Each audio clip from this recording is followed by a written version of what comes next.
உங்க கூட படிக்கிறவங்க, உங்க கூட பேசுறவங்க, வேலை செய்யறவங்க எத்தனையோ பேர் தப்பு பண்றாங்க. தப்பு பண்ணிட்டு அந்த தப்பை மறுபடியும் செய்யறதுக்கு சந்தோஷமா செய்யறாங்க.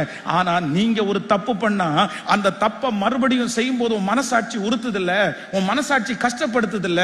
நீ ஏன் இவ்வளவு மோசமானவன்? தப்பு பண்ற மனுஷன் அடுத்த தப்பு பண்ணும்போது சந்தோஷமா பண்ணும்போது நீங்க மட்டும் நிறைய பேர் துக்கமா பண்றீங்க. ஏன் உங்களால சந்தோஷமா பண்ண முடியல? அந்த பாவத்தை பண்ணிட்டு ஏன் நீங்க வருத்தப்படுறீங்க?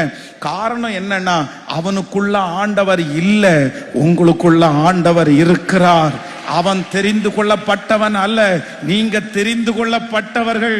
அவர்கள் அல்ல, கர்த்தர் உங்களை முன்குறிச்சிருக்கிறாரு. அதனால நீ எழும்பித்தான் ஆகணும் மகனே, நீ எழும்பித்தான் ஆகணும் மகளே, நீ எழும்பித்தான் ஆகணும். ஆண்டவர் உன்னை ரொம்ப நம்புறாரு, ஆண்டவர் உன்னை ரொம்ப நம்புறாரு.